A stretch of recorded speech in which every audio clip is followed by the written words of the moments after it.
We're at work. Yeah, my work. This is the library. I was in here with the last story that I read to you guys, so maybe you saw it, maybe you didn't hear the story or listen, but I am at work, so I thought, hey, you know what? During my reading days, I'm just going to read your story then, because that'll work fine. Okay? So today we are reading out of bedtime stories, and we're going to be reading The Wall of Horses. Yeah, I don't ride horses. I don't know. I know, Mom, you've done it. I'm not sure if you've done it, Mima, or I don't know about Mary and Melda either. But horseback riding seems to be like some kind of an elite thing to do. I'm not good at it at all. Just saying. Okay, so today we are reading The Wall of Horses. The horses had come through the village once before. It was a wild and savage sight. Rounded up from the prairies, they suddenly turned down the narrow dirt road between the houses, and with the thunder of 1,000 hooves, they raced madly through. That was years ago, and the people who now lived in the village never dreamed that it would happen again. Surely there would never be another stampede like that again in their lifetime. So, time passed, children were born, they grew up and played on the same dirt road. Horses from nearby farms passed peacefully to and fro, and the children knew most of them by name. But of the wild horses of the mountains and prairies, they knew nothing of, except what their mothers had told them about the big stampede. Sometimes perhaps they dreamed, as children do, of that terrible day when the whole frantic herd went galloping through the village. Life was happy and peaceful there, a far cry from the noise and the railroads and the speeding automobiles.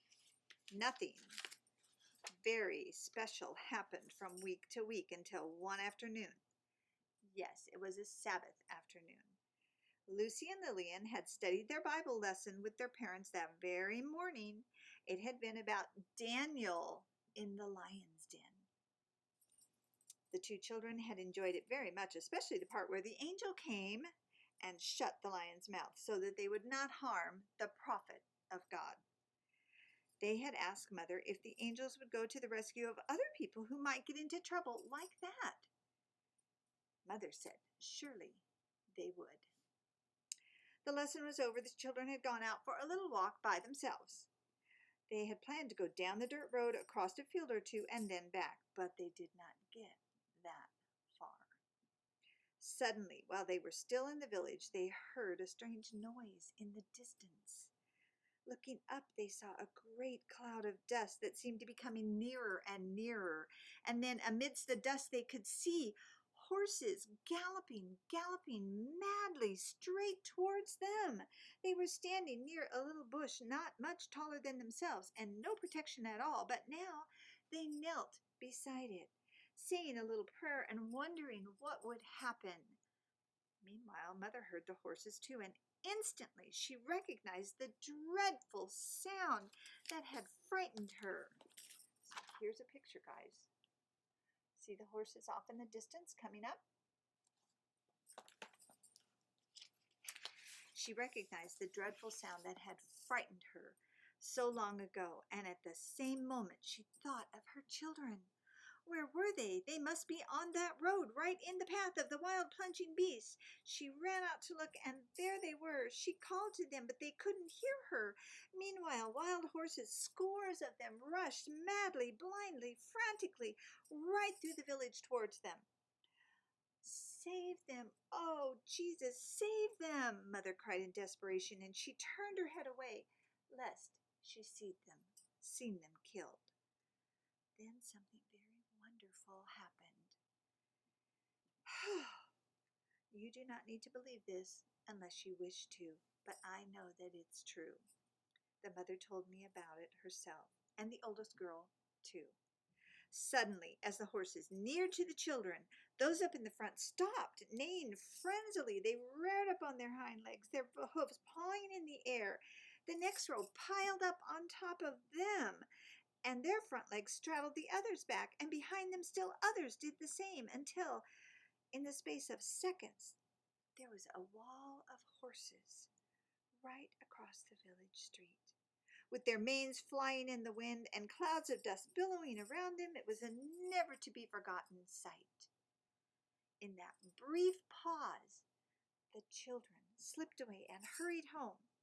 The horses plunged and tossed a little while longer, then dropped to their hooves on the ground and started off again on their mad, thunderous flight. But weren't you afraid? Mother asked Lucy and Lily as they came sauntering up to her. Afraid? They said, quite unconcerned. Oh no, we knew that the angel of the Lord would look after us. And he did. Then they went indoors to play while Mother, who had been sick with fright, marveled at their faith. Okay, guys, and this is a picture of the angels stopping the horses. Yeah, that's an amazing story. And we know about Daniel in the lion's den, which is just as amazing. But remember the scripture, guys. Call upon the Lord and he will answer you. That's what those two little girls did. Sometimes the faith of a child is much stronger than our faith. Okay, and I have faith that the Lord is going to watch over all of you. Now, Mom and Mima, Mary and Melda, and take care of you ladies. I can't be there, but you know what? God's there every day with you, taking care of you, watching over you. All right, you guys, I miss you. I love you ladies. Have a great week, okay?